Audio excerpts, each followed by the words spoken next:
ঘাটাল কেন্দ্র, কারণ কাল ভোট রয়েছে ঘাটালে। অভিনেতা থেকে নেতার লড়াই ঘাটালে মুখোমুখি অভিনেতা দেব এবং হিরণ। একদিকে আমরা দেখেছি যে দেব হিরণের লড়াইয়ে এন্ট্রি নিয়েছেন শুভেন্দু অধিকারী, যৌথ আক্রমণ ঠান্ডা মাথায় ট্যাকেল করেছেন দেবও।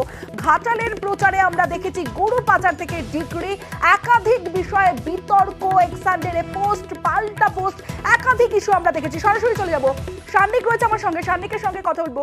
সান্নিক, হিরণের প্রচারে এন্ট্রি নিয়েছেন শুভেন্দু অধিকারী, অন্যদিকে ঠান্ডা মাথায় সেটা ট্যাকেল করেছেন দেব। কতটা টক্কর হতে চলেছে কালকে ঘাটালে? দেখো তমশ্রী, একসময় সিপিআই এর শক্ত ঘাঁটি ছিল এই ঘাটাল, আর সেই ঘাটাল পরবর্তীতে আমরা যখন দেখেছি, যখন দেব 2014 সালে জিতলেন তারপর থেকেও বারংবার তিনি ঘাটাল মাস্টার প্ল্যান নিয়ে কাজ করার জন্য চেষ্টা চালিয়েছেন। বা যখন 2024-এর এই লোকসভা নির্বাচনের আগেও 2 মাস 3 মাস আগের কথাও যদি তোমার মনে থাকে, সেক্ষেত্রেও মনে থাকবে ঘাটাল মাস্টার প্ল্যান কিন্তু ঘাটালের ভোটের ক্ষেত্রে একটা অন্যতম গুরুত্বপূর্ণ ইস্যু হতে চলেছে, তেমনটা আমরা প্রত্যেকেই ভাবছিলাম। কিন্তু ভোটের শেষ কয়েকদিন আমরা যদি দেখি, ঘটনাক্রম যদি সেই দিকে তাকাই, বিজেপি প্রার্থী হিরণ এবং তৃণমূল প্রার্থী দেব, তাদের লড়াই কোথাও হয়ে দাঁড়িয়েছে। তাদের ব্যক্তিগত স্তরে কোথাও একটা এই লড়াইয়ের ময়দানে তারা যখন নেমেছেন, তারা কিন্তু একে অন্যের বিরুদ্ধে অভিযোগ, পাল্টা অভিযোগের বন্যা কিন্তু আমরা দেখতে পাচ্ছি। মাঝখানে হিরণের তরফে যখন বিভিন্ন অভিযোগ করা হচ্ছিল, দেবের থেকে খুব একটা বেশি সেই বিষয়গুলোকে গুরুত্ব কিন্তু দেয়া হয়নি প্রথম থেকেই। তারপরে আমরা দেখলাম আসরে নামলেন বিরোধী দলনেতা রাজ্যের শুভেন্দু অধিকারী।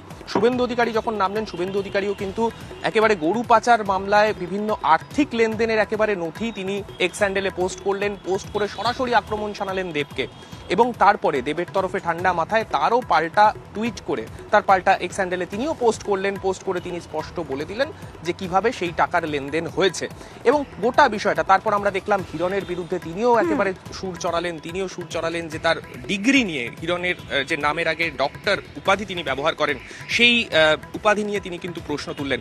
অর্থাৎ কোথাও গিয়ে ঘাটালের মানুষের যে সমস্যা, যে সমস্যাগুলো নিয়ে দেব এর আগেও ভোটে দাঁড়ানোর আগে পর্যন্ত যে বিষয়গুলোকে নিয়ে তিনি রাজ্য সরকারের কাছেও দরবার করেছিলেন, রাজ্য সরকারের তরফেও ঘাটাল মাস্টার প্ল্যান নিয়ে ভীষণভাবেই বিভিন্ন কিছু ভাবনা চিন্তা করা হচ্ছিল।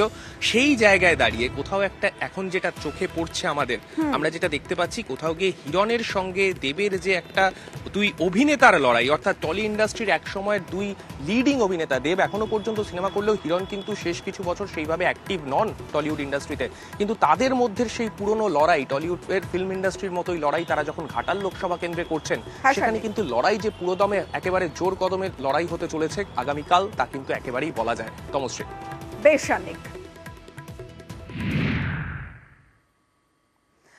ভোটের ঘাটালে টাকা